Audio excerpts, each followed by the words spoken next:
Hey, so you are creating Photoshop art, photo manipulations, and you're pretty good at it. You've been doing this already for years, but you still have that little feeling every now and then that you have some kind of creative block and you don't really know why. Well, I do that too, especially when I'm making client work with the briefs that I have to follow. But when I get to be creative and have creative freedom, I am using my photograph skills to make more interesting artworks. What do I mean? Perspectives, different perspectives. So I welcome you to this video. It's my first tutorial in the second season of my tutorial series. These are advanced tutorials. If you like my more easy tutorials, you can see them in the older videos, and here is the playlist for that. Anyway, in this video I am going to tell you guys from my photographing experience perspective how perspectives work. See what I did there? Anyway, and I'm Double Art Angel. I welcome you to the channel, and with no further ado, let's hop to the first part of this tutorial. I am known by many names. I am Puss in Boots. Holy frijoles. Hey, you want to see something cool? One more number. I call this one The Legend Will Never Die. So, post-pandemic, I used to be a professional photographer for about 4 years. I took mostly photographs for stock libraries, but also several client works. Here are some examples of photos that I've taken, both long exposure and with different kind of lenses. Anyway, for this tutorial, if you want to skip past information that is actually helping you, you can do so in the timestamps down below and hop right to the actual artwork where I tell you guys how to implement that theory that I just told you. If you are ready to learn what I have got for you guys, then let's hop right into the video. Okay, so let's have a look at these unique angles that you can use for your benefit when you make these photo manipulations. Anyway, let's hop to the first of the special ones. So the first one is called either hip level shot or wide angle shot. This one is made to show a whole scene. You describe a situation with a hip level shot by adding a foreground, a midground and a background. And the foreground is often in focus and the midground is somewhat in focus and then the background out of focus. In my example here I have two subjects that are in focus in the foreground. The next one that we are going through is high angle shot. This means it's overhead, it's from a top angle towards the ground. You only need it to be higher up. This shot is often used to create a sense of scale so that you see something. If you make something that is big but not massive, a high angle shot or a low angle shot is a great way to go. Now, this used to be called helicopter shot or aerial shot. These days we also use drones, and what this means is you see the ground but you also see parts of the horizon in the shot. This is just a way to make a huge landscape on one and the same composition. Now, next one is a kind of extraordinary special psychologically. It's called the Dutch tilt or the Dutch angle. This means it's basically a wide shot where you make the horizon tilting. Often tilt is almost always from the left to the right, can be on the other way also. This one gives a sense of action into a picture. A Dutch tilt makes this psychological thing happen in our brain, gives this sense that the composition is full of action and energy, rather than if you keep the horizon just straight. The mystery comes from the horizon being tilted makes also a disorientation in your mind. Now, next up we have the so-called shoulder shot or first person shot. This one has become more and more relevant after the action cameras came into the market. So GoPros, for example, you often do it from a perspective that you see your hands, you see whatever the person from the eyes sees. And this is really a special angle to use in a composition, and it's quite difficult to get looking good.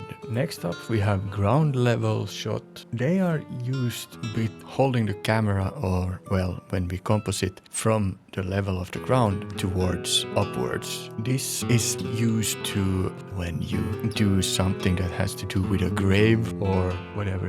These shots were really popular in Stanley Kubrick's movies. Full Metal Jacket was one. Holy Jesus.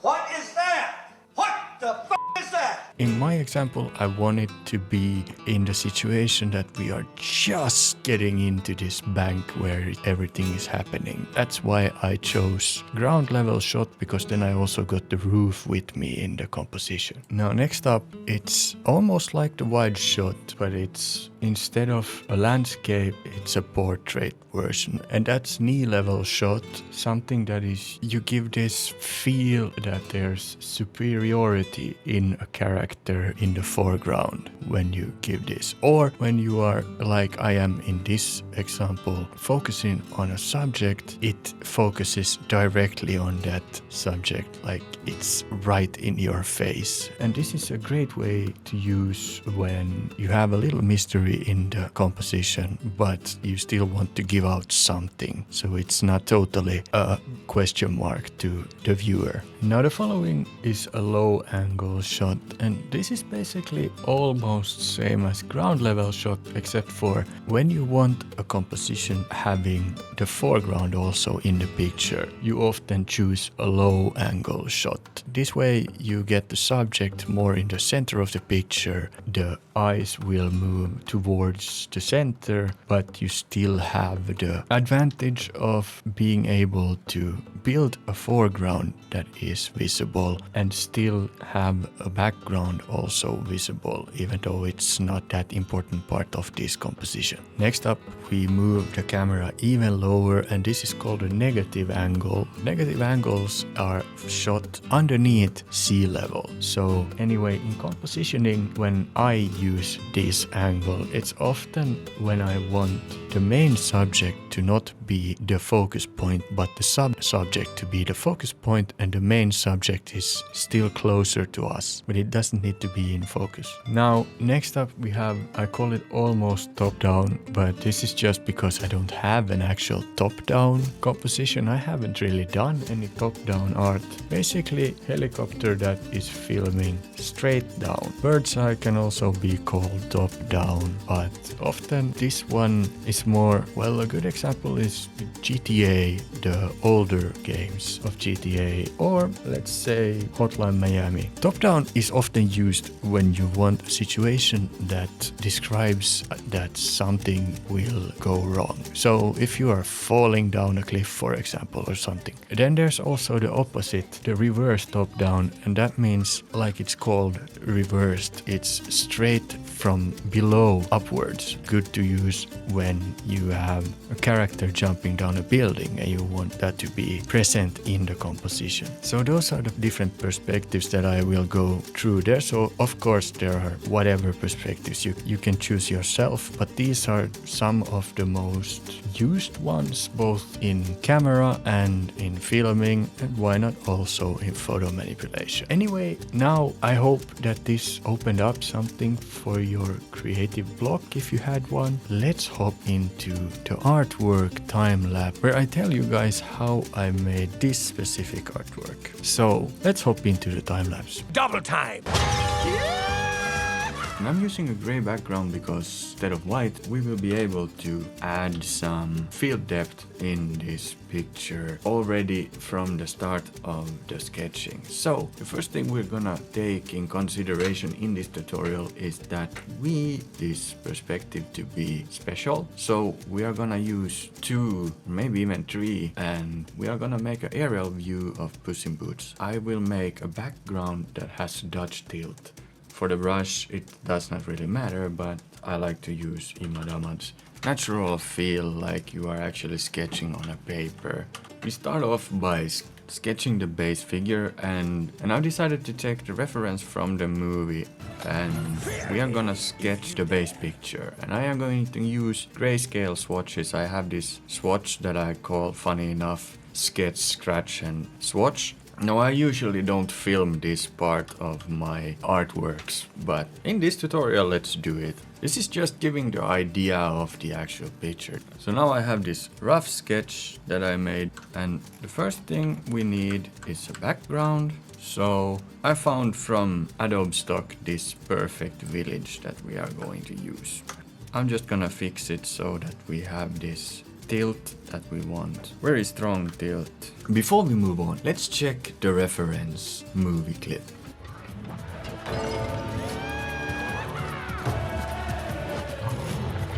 Okay, so we see that the bazaar is more round than square. Well, in this case, we will make it square just because of the fact that the actual stock picture has perfect squares in this image. Work smarter, not harder. And we want it over here. So let's do that. Okay, so next up, I am going to blend these two pictures together so that we have the main thing is so that we don't see anything modern like cars and so on. Okay, so two things now in this as we gone along. I have not yet added any adjustment layers on this. We obviously need to change the colors and hue and saturations and blah blah blah blah blah, but I'm not gonna bore you guys with that in this tutorial. So I will add this church from Envato Elements. By the way, in this tutorial I have the Envato Elements affiliate link in the description. If you like to support me and have awesome stock for a better price, go down there and check out what they have in store for you. Anyway, we have this church I found. So we are gonna place this church just right over here.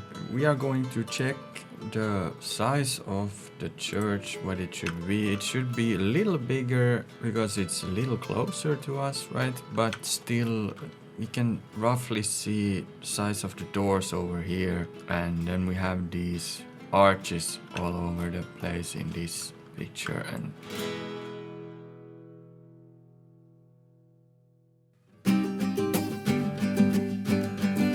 return to the tutorial. I just cleaned this up a little, made some forests in the background to make the village smaller. Anyway, we need two subjects. We need this monster over here, or elemental, earth elemental, whatever. You have the reference over here, so you know what I'm talking about. And we need the bell, and we need Puss in Boots. So let's start with this dude, elemental. This is not a composition tutorial, this is a perspective tutorial, so let's keep going. I will bash this dude now.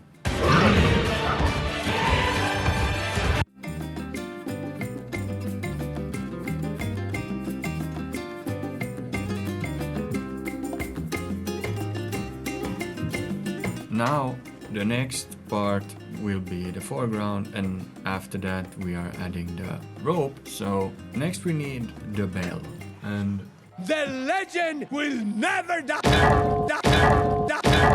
okay guys, so now we have the next part of this picture, and that's making Puss in Boots, right? And a bunch of kitties over here. I am going to use these kittens to make this. Okay, so basically I'm going to now bash that Puss in Boots together from all those cats that you just saw. I'm going to do this off camera, but what I am doing is I'm making sure that we get the same pose of the cat. If you have questions on how to bash assets for yourself, I have this card over here where I make Star Wars assets myself and bash them together, and I show the techniques in bashing. This tutorial is for perspectives, so we will keep that in mind, but needs still a rope, and I will add that also, but that has not really anything to do with this tutorial. This was this week's tutorial, a little more advanced tutorial in the sense that we are now using different angles based on photography, the ones that I went through in the beginning, and make the composition more than just a single right from the front camera view composition. Anyway, I will finish this one in a time lapse. I will jump off screen and I catch you right in the outro.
So guys, that's this week's video. This is the result of the final artwork that we did in the end, and I really guys hope you like this one. Puss in Boots: The Last Wish. It's an animated movie that is definitely not made only for children, but anyone in your family can watch it. It's super entertaining. Anyway, next week we are going to go to a new series in this channel, and that's I am also going to hop into the challenging of myself being 5 minutes, 30 minutes, and I changed it from 1 hour to infinite. Anyway, the theme will be Halo Master Chief. Stay tuned for that video. Let's see what I can do in 5 minutes. This is going to be interesting for me too. I will post all of those versions also on my Instagram that week. Anyway, I'm Double Art Angel, but you can also call me Mike, and if you are new to this channel, don't forget to subscribe right over here. While you are waiting for next week's video, there was a lot of bashing in this one, so go check out this video over here where I am showing you guys how to bash together characters. Or you can check these videos also if you like. Hope you enjoy your weekend, and I catch you in the next one.